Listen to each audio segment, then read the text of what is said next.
Wala kang balahibo. Ano ka mao? Abusin niyo yan, tsaka magtubig. Puntahan natin si Jurassic. Kasi, nakawala siya. Tapos, yan. Hi! Oh. Wala ka ng ano, oh.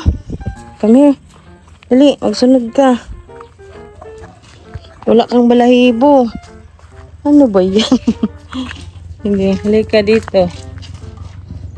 Gusto mo kumain? Hindi ka lang kuha tayo ng tripod, ah. Come here, dali. Dali. Come here. Oops! Oops! Bigat ka na kasi. Come here. Come here. Dali, kuha tayo sa pagkain. Dali, kuha ng pagkain.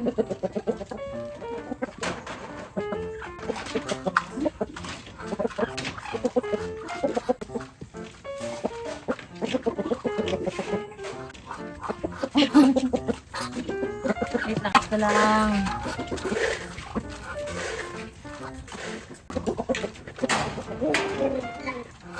Dito ka, dali.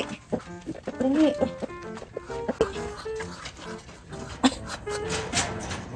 Dali, sulod. Sulod, dali. Sulod! Ha, di na ba kakabal ko pusak ka?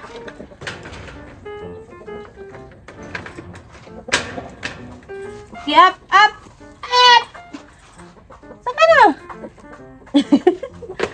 Ano ka mao? Oh, dali. Up, dyan lang, dyan lang. Yan.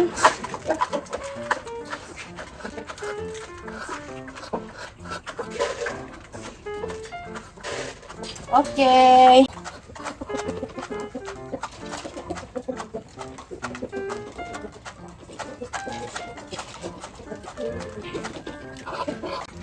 Yan na siya. Ubusin niyo yan, tsaka magtubig. Diba?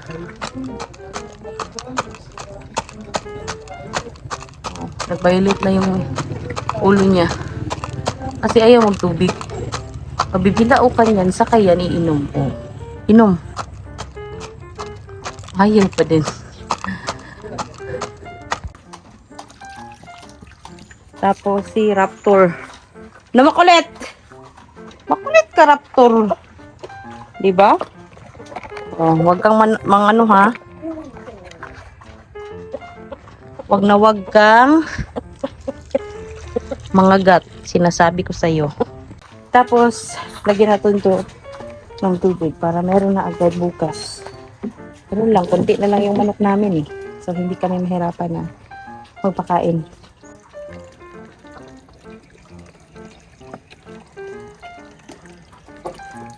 Yan. Sunset na rin. So, ayan guys, pinalabas ko na yung motor. Kasi mamaya-maya, alis na tayo. So, magtitimpla lang muna ako ng molasses again. Dahil punta tayo sa mga baka. Alam nyo guys, yung manok namin konti na lang talaga. Kaya, matagal na rin maubos yung mga pagkain nila. So, eto, pakita ko ulit. Kasi na-interrupt tayo dun kay partner. Lumabas siya. Eh, kailangan pa namang isirado yung gate para hindi makalabas si Gigi.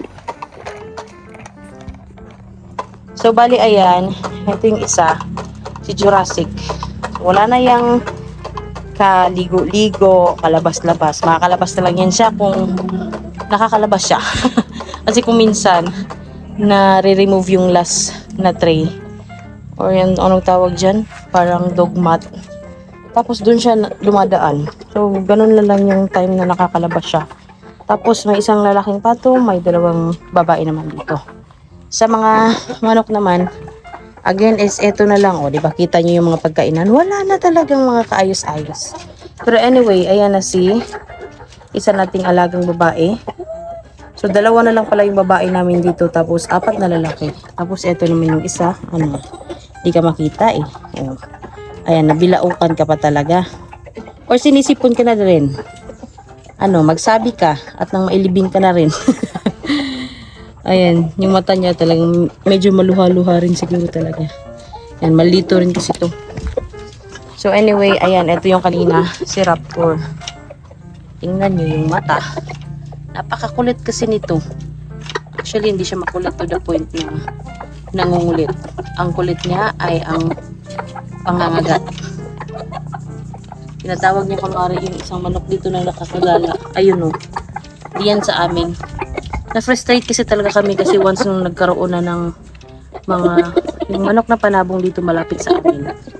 Nako, kapag hindi ka nakapag-immune talaga, wala, naubos na. Or mauubos talaga. Kaya ayun, hindi kami nag-breeding. Tapos, etong babae dito, ayan. Sign of aging, lumalawlaw na yung kanyang skin. Ang laki ng ulo nito guys. Kaso ngayon, wala na. Nandyan lang siya sa kulungan. Kaya medyo may pagka-curly siya ngayon. Kulot yung hair niya. Tapos, ito naman yung last one. Ito yung, ano namin, bulag. Ayan. Maldito din to eh. Kaya ayaw ko yung pinaglalabas-labas yan. So, yun lang. Ilang piraso na lang. 6 na lang talaga. 2 dito. 1 dyan. So, 3. 4. Tsaka 5. Kasi dito wala na. Tapos, at saka, nga pala, yung dun din sa dulo nito wala ding laman. So, dito wala ding laman. So, 3. 4. 5. Tapos yung last, si Jurassic. Yun na yun. Tapos, ito the rest wala na. Pato na yan. Hindi yan manok. So, ayun lang guys. Dito, balik tayo. Diba? Ngayon pa lang siya uminom ng tubig na halos naubos niya yung pagkain niya. Kaya nagiging pale yung kanyang tapay. So, ayun lang. And that's it for our update dito sa bahay. And sa ngayon nga pala, ayun, makikita niyo. Yung dito dati, marami itong manok talaga, mga halos kulungan. So, sa ngayon, mailan-ilan na lang kaming kulungan.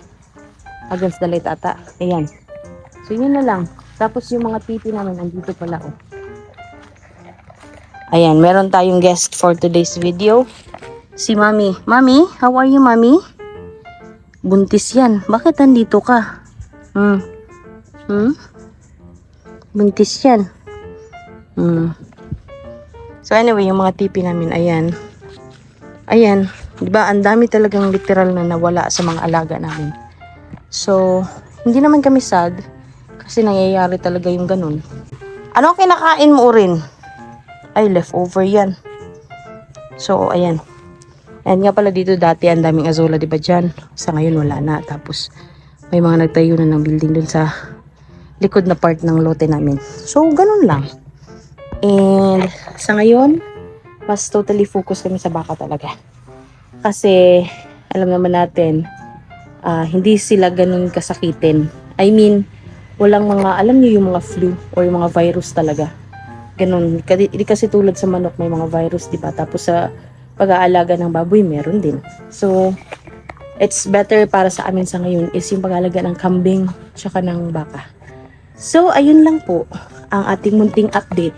So, update ko na lang kayo once naliliguan na sila. Pero sa ngayon, dahil hindi pa naliliguan, siguro matagal-tagal pa yun. So, eto guys, yung view. So, ayan na lang yung aming area sa ngayon. Diba, medyo malago na talaga yung mga damo. Tapos kung dati dyan, daming breeding pen dyan. Tapos dito, maraming brooder. Sa ngayon, wala nang brooder dyan.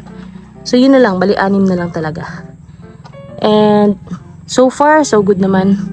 Kahit pa paano, kasi may mga alaga kaming baka. Yun lang. Salamat sa panonood. Wala kang balahibo. Mga kamao. Tapusin niyan, tsaka magtubig.